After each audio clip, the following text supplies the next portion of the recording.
Hello, everyone. Thank you for the introduction. My name is Helena Gualinga. I'm speaking to you right now from my home community, Sarayaku, in the middle of the Ecuadorian Amazon.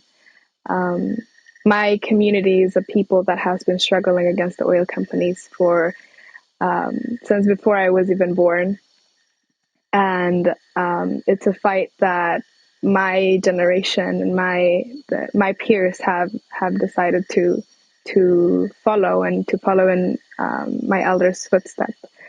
Um, for me, this fight for against the industries that have come to our communities is not something that is only my fight. It's something that has been done for generations and generations. And in fact, my community took the Ecuadorian state to an international court for violating our human rights when they tried to enter our community violently. And by doing so, actually set a legal precedent not only in Ecuador, but in many other countries in South America, which has led to many victories for the Amazon in recent years.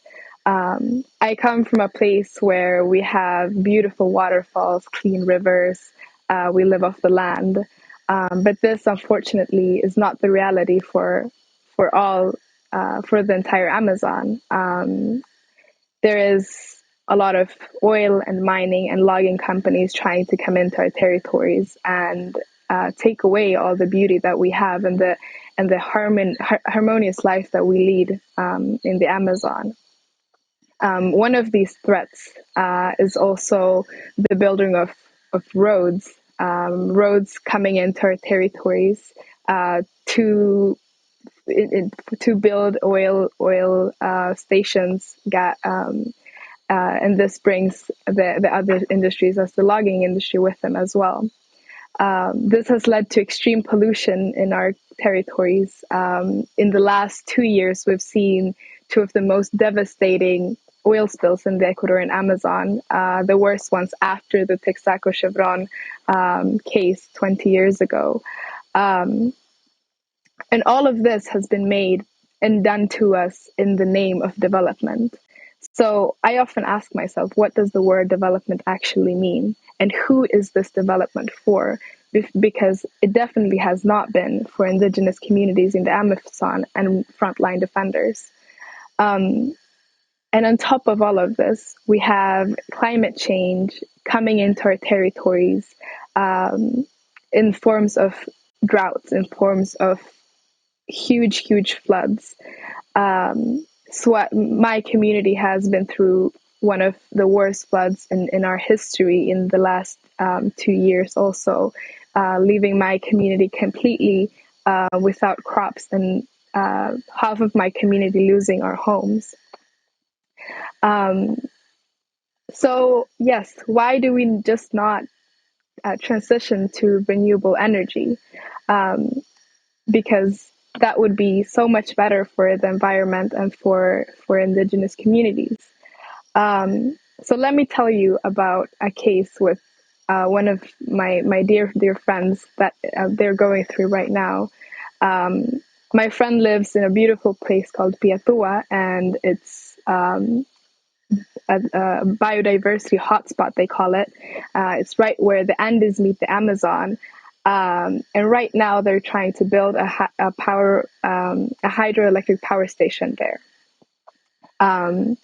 And the indigenous people in this area is completely against it and have been saying so for years and years. And every time, no one has really listened to them. There has been no consent from the community for this company to enter or for the government to even give out the concession. It's the right for this company to be there. The consent from the indigenous people from there was actually not existent. And why is this relevant? Because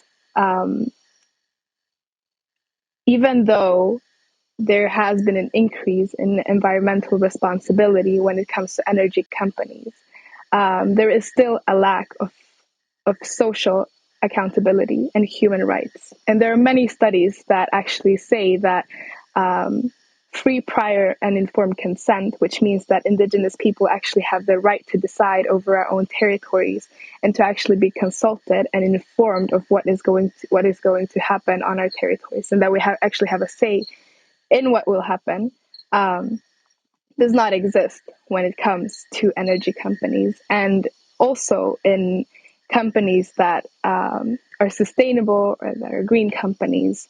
And to me, this is a clear example of what energy greenwashing looks like, because that means that you take environmental responsibility, but you do not take into account the human right violations that may occur in these projects, in these processes. But that doesn't mean that renewable energy is not good, but it does mean that there is a lack of responsibility by this industry when it comes to human rights. South America is one of the most dangerous places for Indigenous people, for land defenders, and for environmental activists.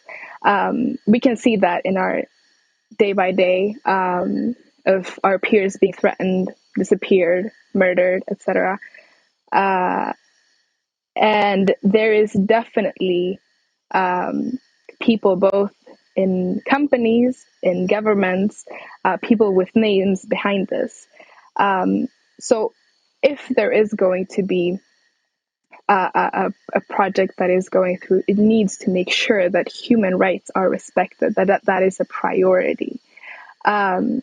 So that's why I'm directing myself to you, because you have the power to change this. You have the power to change all the things that go on here in the Amazon in South America, where unfortunately my people, my family, my friends are being persecuted and silenced because of our work against these industries. We need to make sure that human rights are a priority always, that there are policies implemented both in the work that you're doing when it comes to Indigenous people, and